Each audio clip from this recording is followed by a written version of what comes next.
Imagine a world where your greatest achievements are credited to someone else. Picture pouring your heart into groundbreaking discoveries only for your name to be erased from history. This is the Matilda effect, a hidden bias that has silenced the contributions of women scientists for centuries. Join us as we uncover this injustice, celebrate the unsung heroines of science, and ask how can we make sure their stories are told? Let's dive into this journey.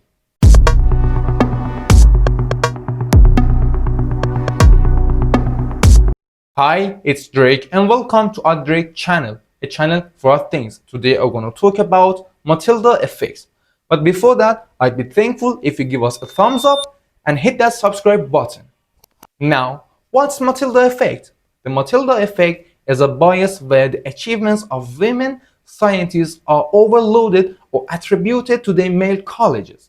It was first named in 1993 by science historian Margaret Rosita, inspired by Matilda Joslyn Gage, a 19th century suffragette and abolitionist. In her 1870 essay, Women as Inventor, Gage argued against the idea that women lack inventive genius. She pointed out how society systematically ignored women's contributions. This effect isn't just about forgetting names, it's about a pattern where women's work is dismissed, undervalued, or credited to men. It's like an invisible force that pushes women out of the spotlight, leaving their discoveries in the shadows. Let's meet some of the women affected by this bias. Rosalind Franklin, 1920 to 1958. Her X-ray images of DNA were crucial to discovering a double helix structure, but James Watson and Francis Crick took the Nobel Prize in 1962, with Franklin's role barely mentioned until years later. Lisa Meitner, 1878 to 1968. She co-discovered nuclear fission, but her colleague Otto Hahn received the 1944 Nobel Prize alone. Meitner's name was silenced despite her groundbreaking work. Jacqueline Bell Burnell, 1943.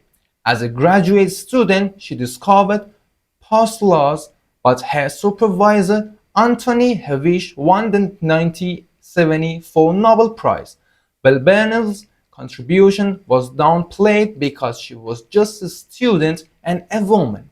These stories show how the Matilda effect robbed women of recognition, not because their work wasn't brilliant, but because of systemic bias. It's a pattern that repeats across history, from medieval physician Truchlow of Salemo to modern scientists. The Matilda effect isn't just a historical problem, it's still with us. Women make up only 28% of STEM vacancies globally, and they're less likely to receive funding, awards, or promotion than men. This bias doesn't just hurt individuals, it slows down scientific progress.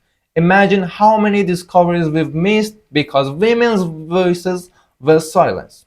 The effect also ties into deeper questions about fairness and recognition, like the existential struggles in Dostoevsky's novels, where characters wrestle with identity and justice. The Matilda effect reflects fight for meaning and acknowledgement in a world that often overlooks the powerless.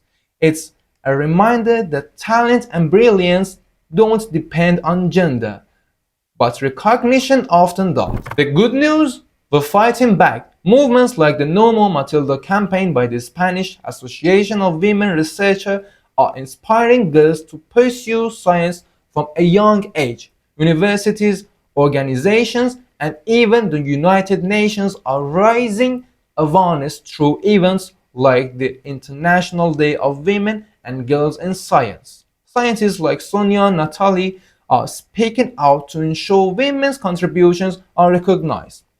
But change starts with us. By sharing these stories, teaching young people about women scientists, and challenging stereotypes, we can rewrite the narrative. Every time we credit a woman for her work, we chip away at the Matilda effect. Now, I think we'll learn something good today. Like what? The Matilda effect shows us how history can hide brilliance, but we have to pivot the shine a light on it.